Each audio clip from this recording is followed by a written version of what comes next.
प्यारे बच्चों, स्वागत है आपका हमारे YouTube चैनल मैथ इंडियंस में। आज के इस वीडियो से हम शुरू करने जा रहे हैं कक्षा 10 गणित में पहला अध्याय वास्तविक संख्याएं। और भाई आज की प्रश्नावली है प्रश्नावली 1.3।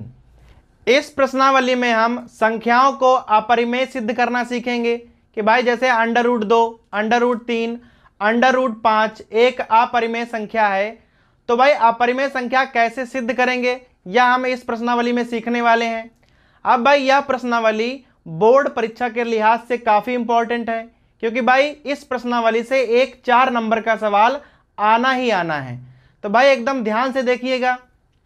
जैसे हमारा पहला सवाल है, कह रहा है कि भाई सिद्ध कीजिए कि √5 एक अपरिमेय संख्या है। तो भाई हम सबको पता है कि √5 एक अपरिमेय संख्या है, लेकिन भाई इसे हम सिद्ध कैसे करेंगे? तो भाई होता क्या है, इसको हम सिद्ध करते हैं विरोधाभास से। अब भाई ये विरोधाभास क्या होता है?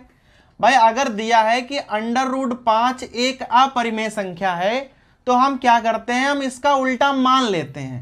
हम पहले मान लेंगे कि √5 एक परिमेय संख्या है, जस्ट उल्टा आप मान लीजिए, और भाई बाद में जो आपने माना है उसे ही गलत सिद्ध कर दीजिए।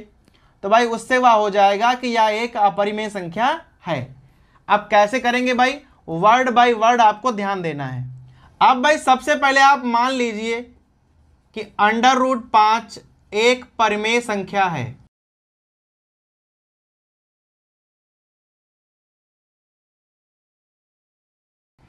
अब भाई चूंकि √5 एक परिमेय संख्या है, तो भाई परिमेय संख्याओं को हम हमेशा P/Q के रूप में लिख सकते हैं, जहां पर भाई दो कंडीशन होती हैं कि Q का मान कभी भी 0 नहीं होना चाहिए, और भाई दूसरी कंडीशन कि P और Q सह अभाज्य होनी चाहिए।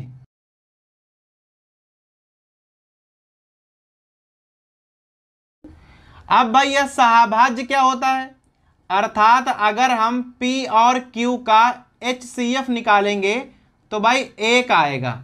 अर्थात P और Q किसी भी संख्या से विभाजित नहीं होनी चाहिए परस्पर। तो भाई अगर √5 बराबर हमने लिखा है P/Q, तो भाई यहां आप तिरछी गुणा कर दो तो क्या आ जाएगा? P बराबर √5Q। अब यहां क्या करना है हमें? भाई दोनों पक्षों में ना वर्ग करना है। तो यहां लिख लो, दोनों पक्षों में वर्ग करने पर। अब भाई यहां वर्ग कर दो तो आ जाएगा P² बराबर, भाई यहां हो जाएगा 5 और यहां हो जाएगा Q²। √5 का वर्ग होगा 5। अब भाई यहां हमें एक प्रमेय का प्रयोग करना है। भाई किताब में लिखी हुई है, नाम है प्रमेय 1.3। अब भाई ये प्रमेय 1.3 क्या है, इस पे गौर करना है एकदम। भाई प्रमेय का कहना है अगर किसी संख्या का वर्ग किसी अभाज्य संख्या से विभाजित हो जा रहा है, तो भाई नियम यह है कि वह अभाज्य संख्या उस संख्या को भी विभाजित करेगी। अर्थात अगर 5 P² को विभाजित कर रहे हैं तो 5 P को भी विभाजित करेगा। तो भाई यहां पे हम लिख सकते हैं इस बात को कि P² 5 से विभाजित है।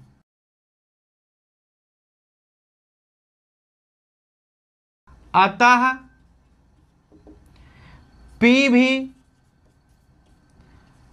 5 से विभाजित होगी।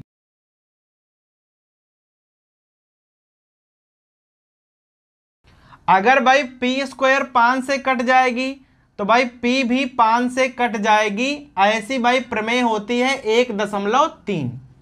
तो अगर भाई P जो है वह 5 से विभाजित है, अर्थात उसको हम कुछ इस प्रकार से मान सकते हैं। P बराबर 5m हमने मान लिया, जहां पर भाई m क्या है, कोई पूर्णांक है।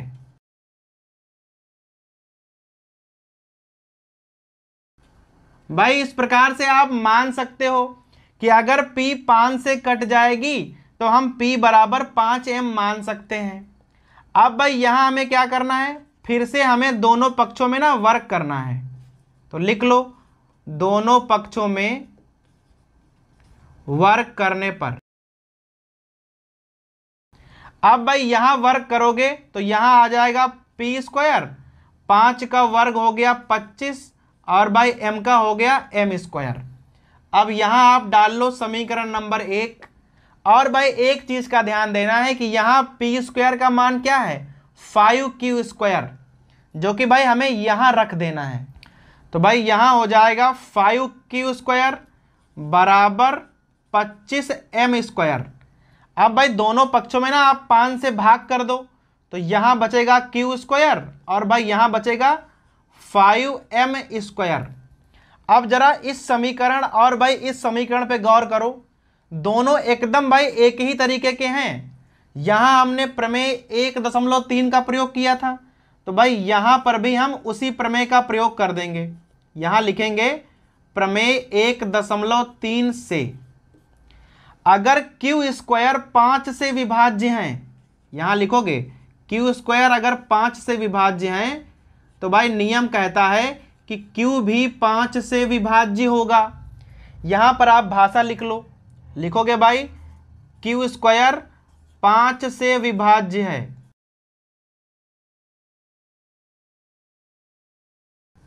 अतः q भी 5 से विभाज्य होगा।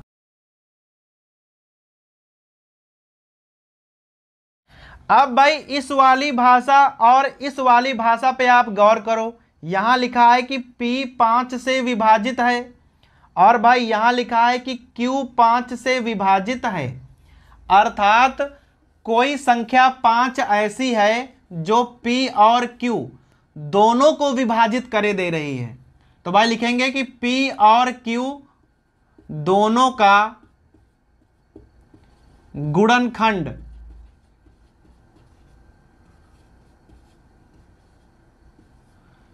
पांच है। अब भाई p और q दोनों का गुणनखंड 5 है, जबकि भाई परिमेय संख्या में क्या होता है कि दोनों का HCF 1 होना चाहिए, लेकिन भाई यहां तो गुणनखंड 5 आ गया, अर्थात 5 ऐसी संख्या होगी जो p और q दोनों को विभाजित कर देगी। और भाई ऐसी कोई संख्या होनी नहीं चाहिए क्योंकि p और q में ऐसा होता नहीं है। तो लिखेंगे यहां अतः p अपॉन q परिमेय संख्या नहीं होगी।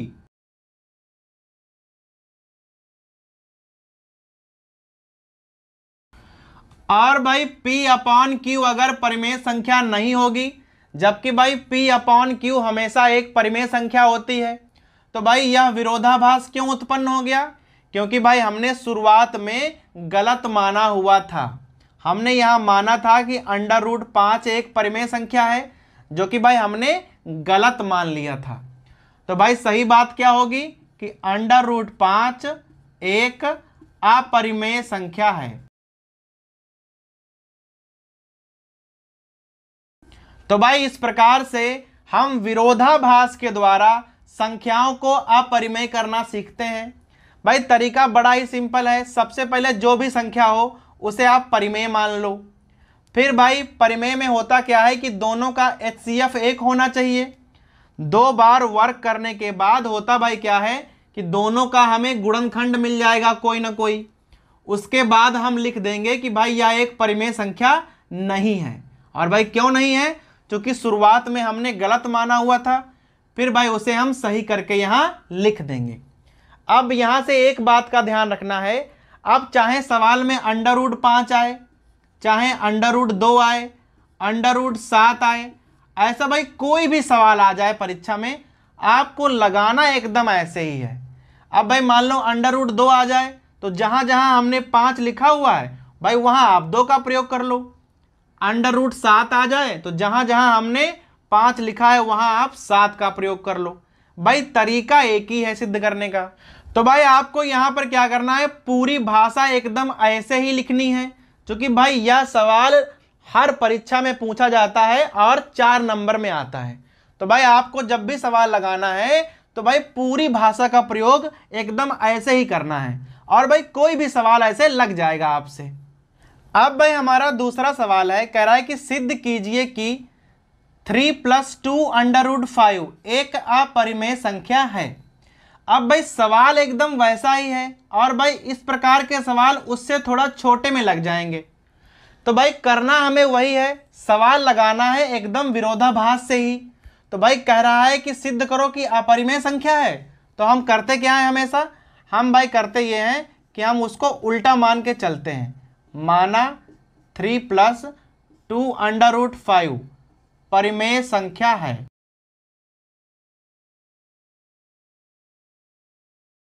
अब भाई अगर 3 + 2√5 परिमेय संख्या है, तो भाई परिमेय संख्या को आप हमेशा P/Q के रूप में लिख सकते हो।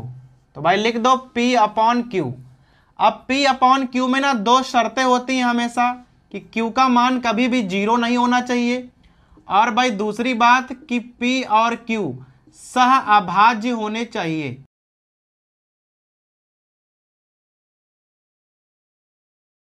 भाई सहअभाज्य का क्या मतलब होता है कि दोनों का अगर हम HCF निकालेंगे P और Q का, तो हमेशा 1 आएगा। अर्थात भाई P और Q जो है वह परिमेय संख्या का मानक रूप है, जहां पर भाई Q का मान कभी भी 0 ना हो और P और Q हमेशा सहअभाज्य हों। अर्थात कोई भी संख्या 1 को छोड़कर P और Q दोनों को विभाजित ना कर सके। तो भाई इतना लिख लिया हमने। अभी क्या करना है, 3 को ना उधर ले जाना है। तो भाई इसको इस प्रकार से लिख दो P/Q, और भाई 3 जाएंगे तो हो जाएगा माइनस का, और भाई उधर बचेगा 2√5। अब आप यहाँ ब्रैकेट का प्रयोग कर लो। अब भाई 2 यहाँ गुणा में लिखे हुए हैं, तो भाई 2 को हम लाएंगे इधर। तो भाई गुणा में है तो बटे में चला जाएगा, यहाँ आ जाएगा P/Q -3। आगे भाई हमने लगा दिया 1/2। अब भाई इस समीकरण पे आप गौर कीजिए, यहाँ पे लिखा है 2, P, Q और 3। भाई P/Q पहले से एक परिमेय संख्या है, 3 एक परिमेय संख्या होती ही होती है, और भाई लिखा है 1/2, 1/2 भी एक परिमेय संख्या होती है। तो भाई लिखेंगे चूंकि P, Q कोई पूर्णांक है,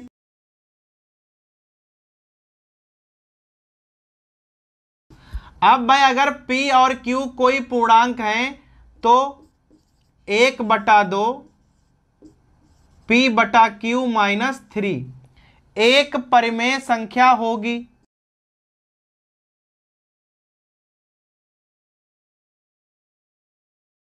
अब आपको यहां पे एक बात का ध्यान देना है, अगर यह एक परिमेय संख्या है तो भाई √5 भी एक परिमेय संख्या होगी। लेकिन भाई चूंकि हमें पता है कि √5 जो है वह एक अपरिमेय संख्या है।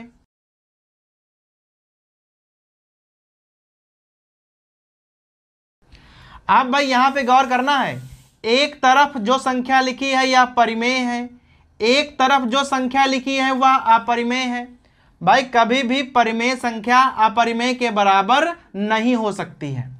तो भाई लेकिन हमने तो यहां बराबर कर दिया, एक तरफ परिमेय लिखी एक तरफ अपरिमेय लिखी, और भाई दोनों चीजें बराबर भी हो गई। इसका मतलब भाई यह गलत हो गया है। और यह गलत क्यों हुआ है, क्योंकि भाई हमने शुरुआत में गलत माना था। सो भाई यहां लिख सकते हैं, अतः 3 + 2√5 एक अपरिमेय संख्या होगी।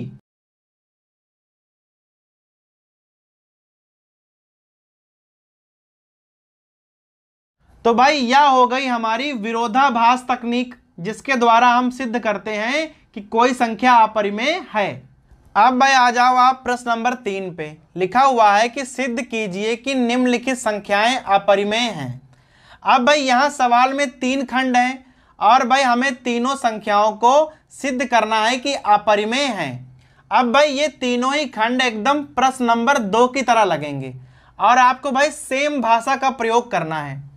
अब भाई देखो, जैसे पहला खंड हम कैसे लगाएंगे। भाई हमारे पास संख्या कौन सी है, 1/√2। तो क्या करना है, सबसे पहले इसे आप परिमेय संख्या मान लो। तो भाई यहां लिखो माना 1/√2 परिमेय संख्या है। अब भाई अगर 1/√2 परिमेय संख्या है तो इसे हम P/Q के रूप में लिख सकते हैं। तो भाई यहां हो जाएगा P/Q, जहां भाई दो कंडीशन है कि Q का मान कभी भी 0 नहीं होना चाहिए, और भाई दूसरी कंडीशन क्या है कि P और Q का HCF मासा जो है वह हमेशा 1 होना चाहिए। अर्थात भाई P और Q 1 के अलावा किसी और संख्या से विभाजित ना हो। अब भाई यहां लिख गया कि 1/√2 बराबर P/Q। अब भाई इसे आप जस्ट उल्टा लिख दीजिए, तो यहां पे आ जाएगा √2 और भाई यहां आ जाएगा Q/P। भाई यहां उल्टा हो गया तो भाई यहां भी उल्टा हो जाएगा। अब यहां से भाई आपको ध्यान देना है, क्योंकि भाई Q और P क्या है, भाई Q और P कोई पूर्णांक है, क्योंकि भाई परिमेय संख्याओं में नियम होता है कि P और Q भाई क्या होने चाहिए, पूर्णांक होने चाहिए। ऐसे पूर्णांक भाई जिनका मासा 1 हो। तो भाई अगर Q और P कोई पूर्णांक हैं तो भाई नियम है कि Q/P परिमेय संख्या होगी।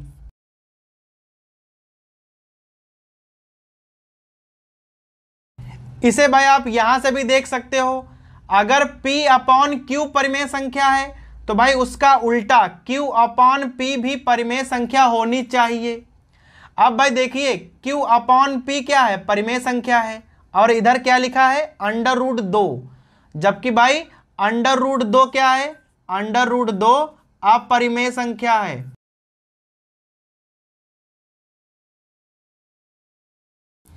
अब चूंकि Q/P परिमेय संख्या है और भाई √2 अपरिमेय संख्या है, तो आप यहां पे लिख सकते हो कि भाई परिमेय संख्या कभी भी अपरिमेय संख्या के बराबर नहीं होगी, जबकि भाई हमने यहां दोनों को बराबर कर दिया है। तो भाई यह विरोधाभास क्यों उत्पन्न हो गया, क्योंकि भाई हमने शुरुआत में गलत माना हुआ था। भाई हमने माना था कि यह परिमेय संख्या है, जो कि गलत है। लिखोगे इसलिए 1/√2 अपरिमेय संख्या होगी।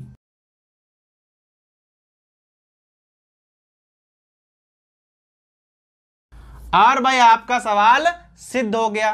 तो भाई देखिए आप, सिंपल सी भाषा है जो हमने प्रश्न नंबर 2 में लिखी थी, भाई वही भाषा यहाँ है, और भाई तीनों ही सवालों में आपको वही भाषा रिपीट करनी है, तो भाई बड़ा ही आसान हो जाएगा।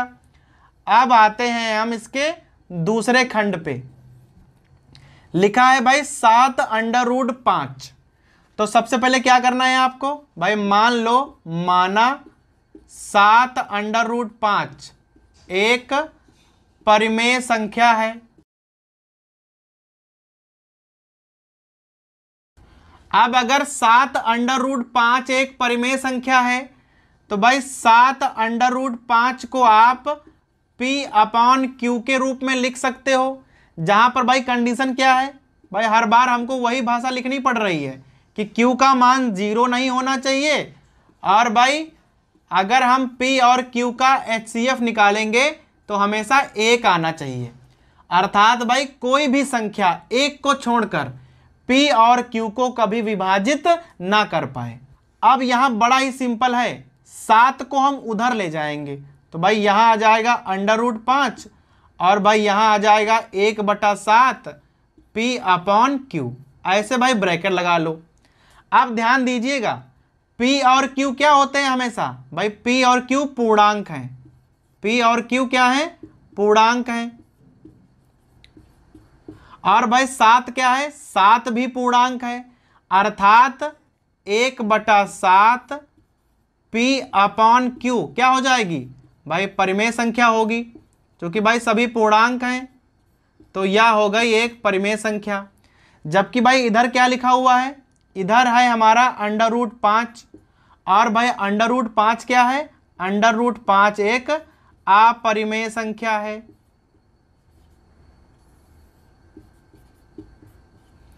अब यहां ध्यान दीजिएगा, एक तरफ अपरिमेय संख्या है, एक तरफ परिमेय संख्या है, और भाई हमने दोनों को बराबर कर दिया, जबकि भाई ऐसा नहीं हो सकता है।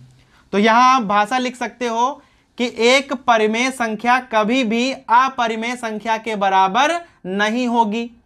लेकिन भाई हमने तो कर दिया, तो भाई अर्थात ये हमने गलत लिखा हुआ है। और हमसे भाई क्यों गलत हुआ? क्योंकि भाई शुरुआत में हमने गलत माना हुआ था। सो भाई लास्ट में आप आंसर लिख दोगे कि 7√5 एक अपरिमेय संख्या है।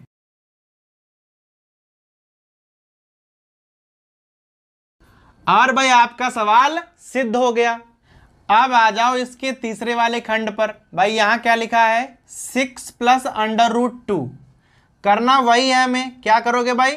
सबसे पहले आप मान लो, माना 6 + √2 परिमेय संख्या है।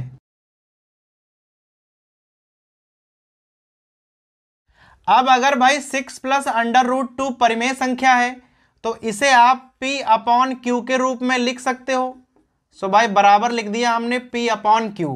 भाषा एकदम वही रहेगी भाई, Q बराबर नहीं है 0 और HCF P और Q बराबर हमेशा 1 होना चाहिए। अर्थात P और Q का मासा हमेशा 1 होना चाहिए। अब यहां पर थोड़ा सा ध्यान देना है, 6 को आप उधर ले जाओ तो भाई क्या हो जाएगा? √2 बराबर P/Q और -6 ब्रैकेट यूज कर लो। अब यहां पे ध्यान दो आप, P और Q क्या है? भाई लिखोगे P और Q कोई पूर्णांक है। भाई P और Q कोई पूर्णांक है, 6 पूर्णांक है, ये हमको पता है। अर्थात भाई इधर सभी पूर्णांक लिखे हुए हैं। अगर ये सभी पूर्णांक हैं तो P/Q -6 क्या हो जाएगी? हो जाएगी एक परिमेय संख्या। तो भाई इधर तो पूरी परिमेय संख्या हो गई। और भाई इधर क्या लिखा है? इधर लिखा है √2। और भाई हमें पता है कि √2 क्या है? भाई √2 एक अपरिमेय संख्या है। अब भाई एक तरफ अपरिमेय, एक तरफ परिमेय, और हमने दोनों को बराबर भी कर दिया है। जबकि भाई नियम क्या है कि कभी भी परिमेय संख्या अपरिमेय संख्या के बराबर नहीं हो सकती है। लेकिन भाई हमने तो कर दिया, अर्थात भाई ये वाला चीज गलत हो गई। और भाई ये गलत क्यों हो गई है? क्योंकि हमने शुरुआत में गलत माना हुआ था। सो भाई यहां लिख दो, इसलिए 6 + √2 क्या हो जाएगा? हो जाएगी एक अपरिमेय संख्या। और भाई हमारा सवाल हो गया। तो भाई इस प्रकार से हम इन सवालों को आराम से ही कर सकते हैं। बस भाई हर सवाल में क्या क्या भाषा लिखनी है ये आपको ध्यान से देखना पड़ेगा। और भाई ध्यान रखिएगा कि एक सवाल इसमें से आना ही आना है 4 नंबर में बोर्ड परीक्षा में।